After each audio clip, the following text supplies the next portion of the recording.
Bonjour à toutes et à tous, ravi de vous retrouver pour danser en paix avec votre corps et avec votre esprit, un événement qui va se dérouler le 21 septembre à 20 heures sur cette chaîne YouTube.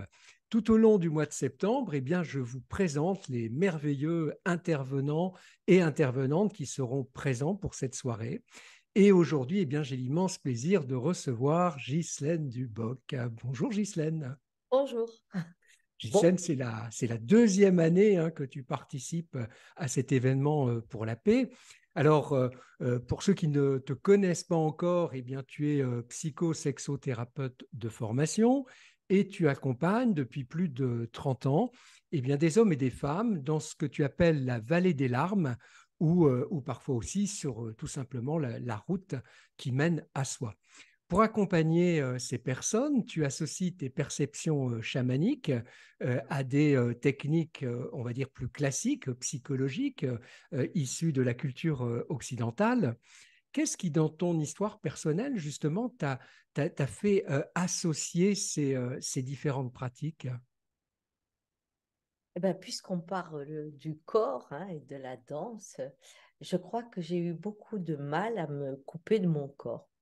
Et donc, la personne que j'étais, après avoir passé 20 ans à essayer de refouler les intuitions, les perceptions, les réalités différentes dans lesquelles j'étais, les connexions avec la nature qui étaient aussi une façon différente de la vivre, eh bien, j'ai lâché.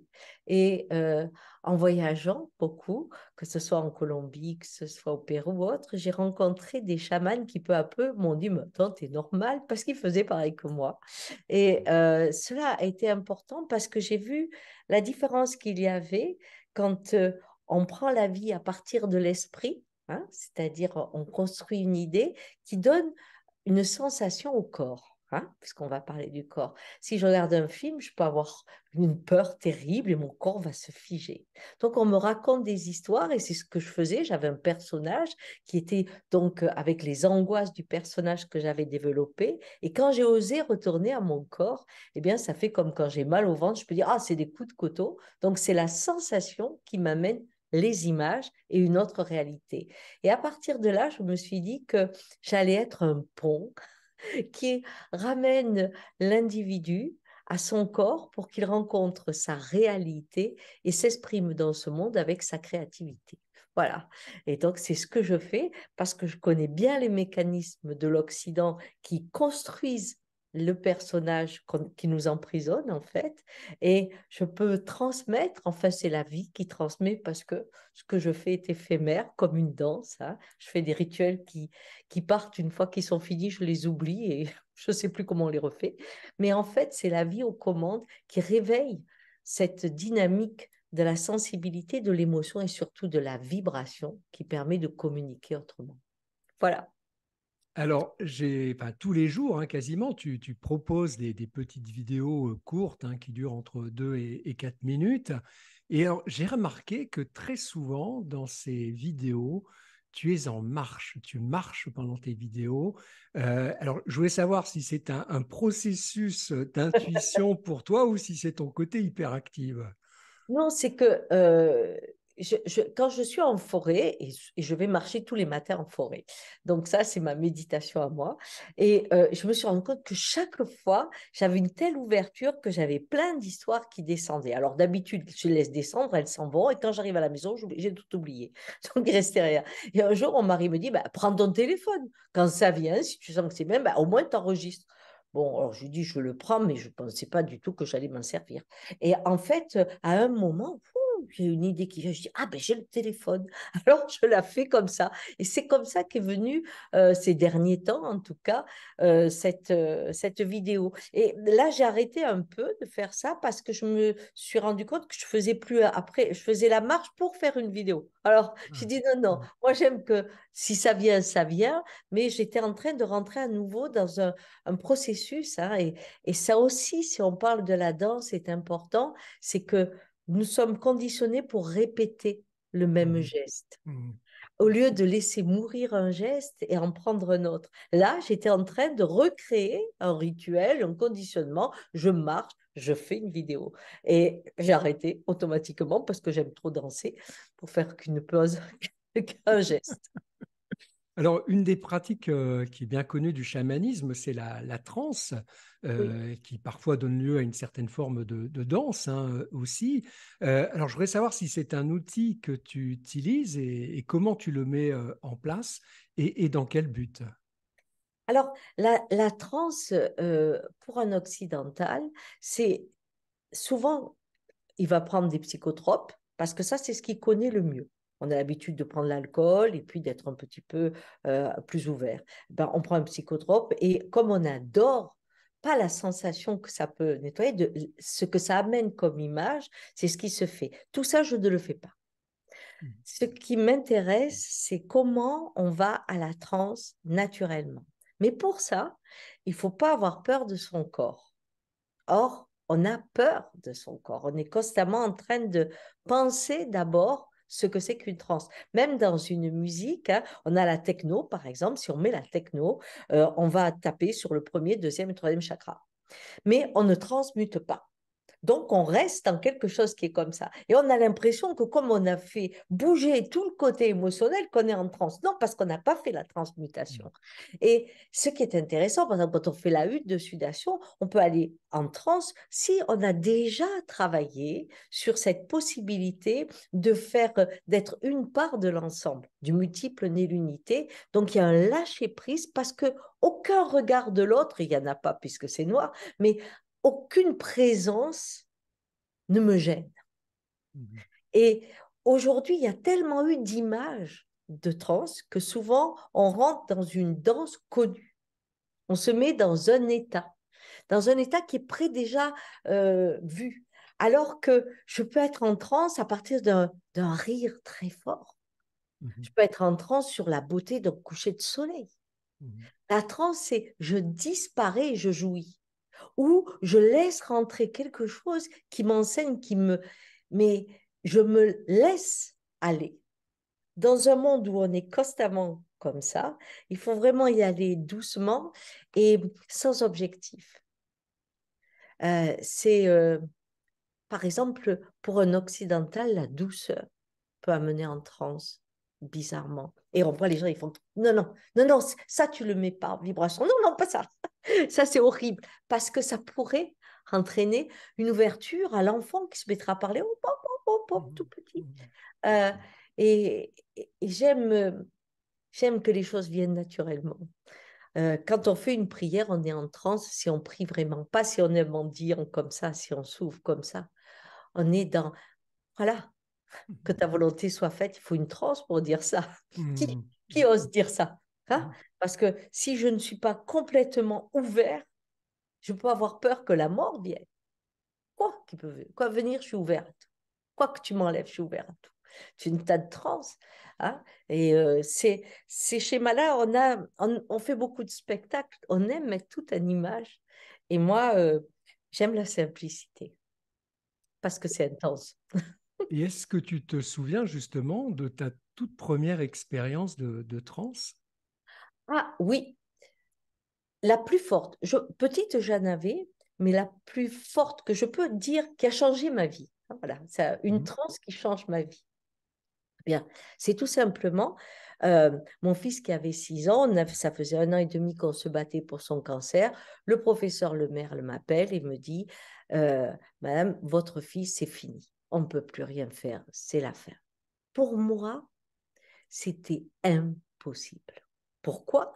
Parce qu'au départ, je me suis battue comme une femme, je vais trouver des sorciers, des guérisseurs, tout ce qu'on veut, je vais y arriver. Après, une fois que rien ne marche, j'appelle le bon Dieu, je suis sûre qu'il m'écoute. Et comme je suis sûre qu'il m'écoute, je ne peux pas douter qu'il va sauver mon enfant. Ça paraît évident. Donc, quand il dit ça, pour la première fois, face à cette situation, je découvre d'ailleurs que mon enfant est maigre. Je ne le voyais pas maigre à cet instant-là.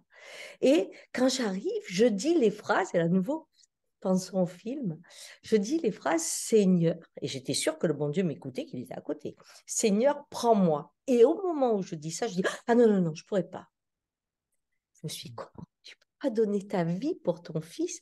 Et là, qu'est-ce qui s'est passé? Je ne sais pas comment. Je me suis retrouvée à la Madeleine. Et quand j'étais à l'église de la Madeleine, je suis tombée à genoux. C'est là où j'ai appris ce que voulait dire tomber à genoux. Et, et je suis sortie de mon corps pour aller dans ce que j'appelle, c'est pas romantique, la tache marron. Bon, on est une tache.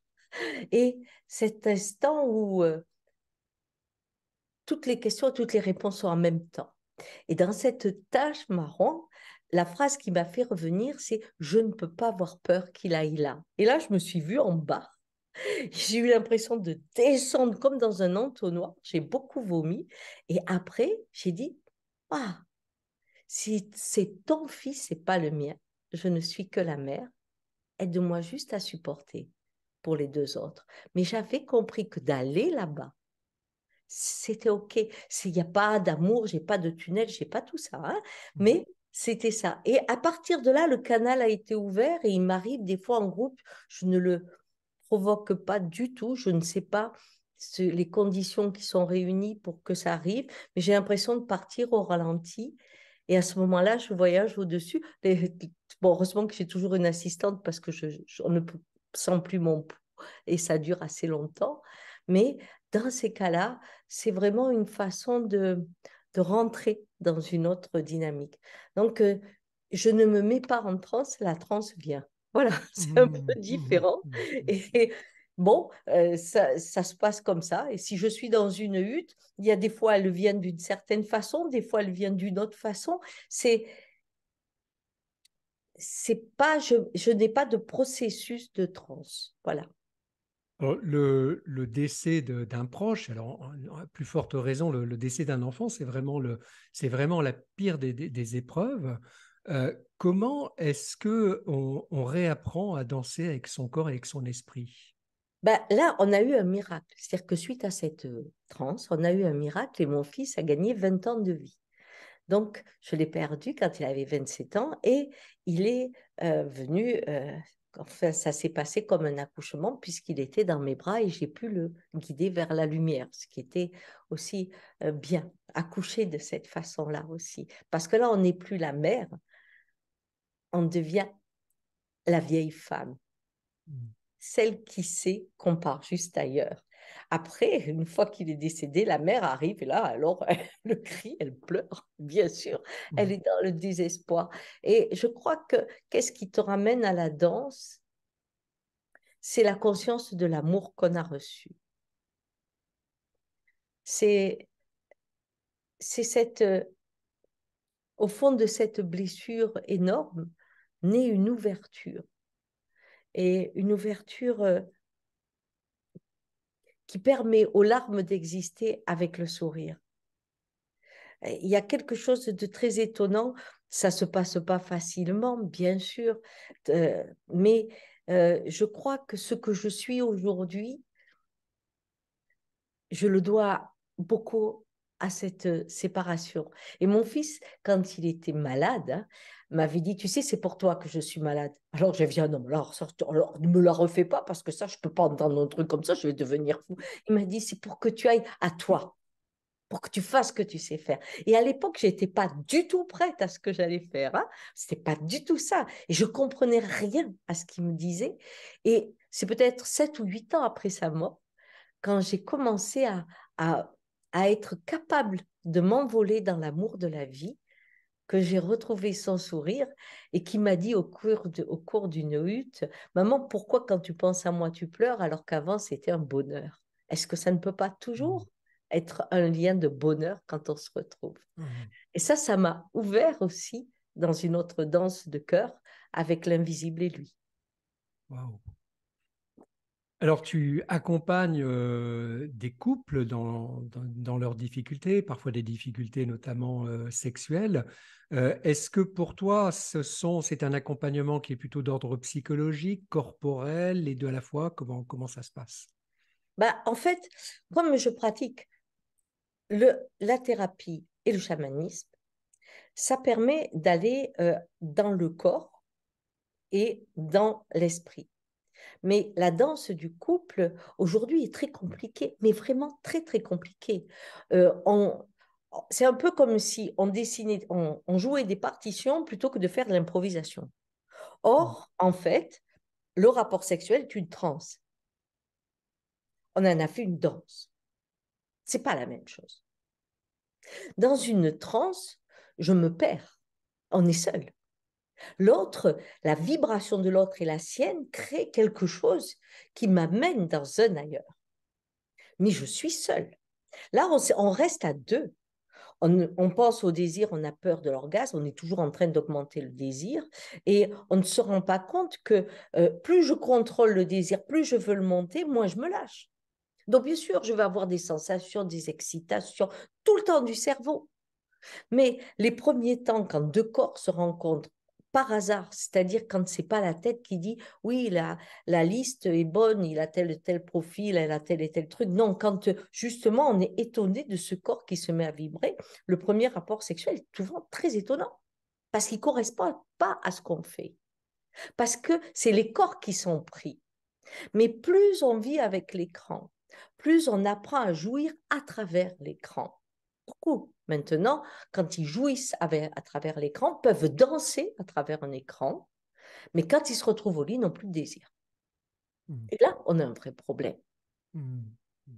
Cet endormissement du corps nous fait oublier la puissance qu'il donne. Parce que dans l'orgasme, à nouveau, c'est comme dans la prière. C'est une prière, l'orgasme, mais sans la religion. Mais c'est une prière parce que on dit oui à quelque chose qu'on ne comprend pas, qui nous bouleverse, qui nous bouge. On est dans un état où on laisse passer ce qui vient. C'est rare d'avoir ça.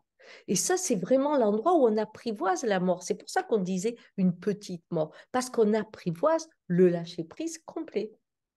Donc, ce que j'essaie d'enseigner, c'est qu'on met la parole, ensuite, on rentre dans... Bon, maintenant, je fais plus d'individuel, hein, je suis toujours qu'avec des groupes, parce que Mm. c'est beaucoup mieux, c'est beaucoup plus fort, même pour les couples, quand ils viennent en groupe, c'est tellement plus fort, que dans chaque être qu'ils voient, ils se rendent compte qu'ils sont en écho avec l'ensemble des notes de musique qu'on a en soi.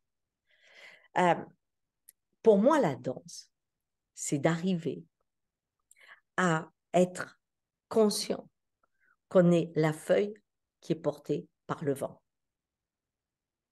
et pas celle qui croit qu'il vole. Mm. Parce que il faut s'imaginer que si je sais que c'est le vent qui me monte, qui me descend, qui me fait tourner, il me faut un lâcher-prise total parce que je n'ai la responsabilité que de la façon de lui faire confiance et de me lâcher. C'est dans ce bonheur de lâcher prise du vent qui peut-être va me faire tomber à un moment donné et me relèvera après, j'en sais rien. Mais c'est dans cette inconscience consciente que je rencontre la jouissance de ce que je suis. Et c'est ça, pour moi, la danse de la vie. Elle n'est pas facile à trouver, hein. En effet. Alors, dans tes vidéos là, sur Facebook, sur ton compte Facebook, tu portes parfois un regard hein, très, très critique hein, par rapport à la politique actuelle, par rapport aux puissants, à ceux qui nous gouvernent. Et moi, ma préoccupation par rapport à ça, c'est comment est-ce qu'on fait finalement pour euh, ne pas...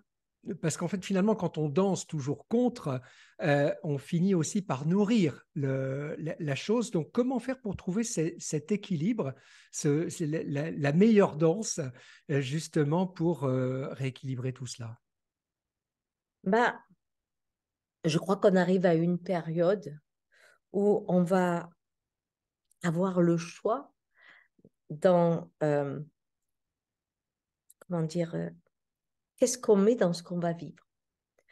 Dans la dernière hutte, le travail qu'on faisait, ce qui m'est apparu en tout cas, c'est que on est au bout d'un système, hein, mais la Terre, et supposons que je sois dans mon personnage. Hein, on connaît ces gens qui sont en plein personnage. Bien, je suis en pleine activité, je suis puissant, je suis fort, et là on me dit j'ai un cancer. Les premiers temps, comme il n'y a pas de grands symptômes, j'ai un cancer, bof, bof. Et puis quand la maladie commence à arriver, quand elle commence à me faire mal, quand je commence à me dégrader, à ce moment-là, je sais parce que je suis dégradée, parce que je souffre que j'ai un cancer. Mais il y a eu un laps de temps où je pense toujours à mes réunions, à ce que je dois faire dans le travail, à ce que je dois faire, et le moment du cancer. Et je vais être sculptée par un corps qui va perdre beaucoup de choses et des douleurs incroyables. Et il se peut que j'accouche dans un monde ailleurs, suite à ce cancer. Première étape. Deuxième possibilité, j'apprends que je suis enceinte. Bien. Mais je vais m'imaginer, là c'est l'inverse, je vais imaginer un enfant parce que je sens rien, je fabrique pas, je fais pas les yeux, je fais pas le pied ni les mains, il faut que les choses se passent sans moi. Et à un moment arrive le merveilleux accouchement. C'est quoi? C'est des contractions, c'est horrible. Ça fait très, très, très mal. Il y a des fois, on croit mourir, on a envie de jeter le chirurgien ou l'accoucheur, on n'a plus envie que personne nous demande quoi que ce soit, on veut s'en aller, ça fait mal. C'est horrible, mais on ne sait même plus qu'il y a la naissance. Par contre, quand la naissance arrive, c'est un autre monde aussi, mais c'est une naissance incarnée, celle-là. Eh bien, le monde aujourd'hui, pour moi, n'est là. Soit on va aller vers une naissance qui ne sera pas incarnée, ça sera la fin pour nous, soit ça sera vers une autre naissance d'hommes qui auront perdu beaucoup de choses et gardé certaines choses pour un ailleurs. Alors, ces contractions, il faudra bien les vivre, qu'elles soient avec un cancer ou qu'elles soient avec une naissance. Mais si je pense que je vais vers une naissance, ça m'est plus facile que si je pense que je vais vers une mort qui est une naissance aussi. Mais ça m'est plus facile. Parce que si je pense à une naissance, je vais essayer de transmettre mes gènes, de transmettre un bon truc quoi, pour ici. Et, et je crois qu'aujourd'hui, les gens de ma génération sont très importants, très, très importants. Je ne fais pas de la pub pour eux, mais parce qu'on est les mémoires d'un monde où ça a été facile, d'un monde où on chantait dehors à la guitare, où on faisait du bruit, on ne nous envoyait pas des personnes, ah non, à 10 heures, vous dormez, bon, où on avait les seins à l'air et on n'était pas des pervers, où on avait cette joie et où tout était possible, mais surtout, on avait la vision d'un futur où ce que l'on était sûr, c'est qu'on allait être des dieux. On appuierait sur une machine et le cinéma allait apparaître. On ferait ça et on aurait ça. Et on ne savait pas qu'en devenant, en créant le monde des dieux, on allait devenir esclave. Et je crois que réapprendre que le groupe, c'est pas dangereux, hein, et qu'on peut y être heureux sans compétition, que la créativité peut être autre chose qu'une norme acceptée. Et tout ça, c'est des choses qu'on a vécues et vibratoirement, c'est ça qu'il faut transmettre. Parce que le blabla, c'est une chose, mais ceux qui ont vraiment vécu, euh, aujourd'hui, ils ont un devoir d'être cette vibration qui aime profondément la vie. Et ça, on va en avoir vraiment besoin, comme jamais, comme jamais. C'est un moment tellement difficile que les résistants seront ceux qui garderont le cœur ouvert. Voilà, enfin, c'est ce que je crois, hein, c'est que ma vision, hein, de toute façon. Mais si je prends position, c'est que le thème, par exemple, que je faisais la dernière fois, c'était comment ne rentrer ni dans la violence ni dans le déni. Et on a eu une réponse très perturbante qui disait aime ce qui te détruit. Ouh. Bon. Et en regardant le feu, on s'est dit que quand même, euh, si la bûche aime la flamme, ça lui permet de devenir braise. Or, la flamme est puissante, mais on ne peut pas s'y approcher dans un feu qui débute. Et quand la braise est là, quand le bois a bien été travaillé, eh bien, c'est le moment où il cuit le plus, mais c'est le moment où tout le monde peut être autour. Donc, il y a cette façon de dire, bien sûr que ça va nous bouleverser, mais peut-être qu'on va être dans les flammes de quelque chose qui naît pour que ça fasse un moment donné les braises dans lesquelles on pourra se retrouver. Quel serait, ce sera ma dernière question, ton désir le plus intime pour cette soirée du 21 septembre 2023 à 20 heures, pour en quelque sorte danser en paix avec ton corps et avec ton esprit?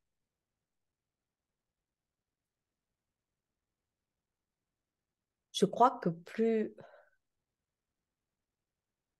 il y aura des vibrations, des gens qui parleront que le monde de demain, ça passera par ce que je sens amène à ce que je vois. à la réalité. Je, ce que je souhaite, c'est que vraiment on voit la pluralité des regards dans cette soirée.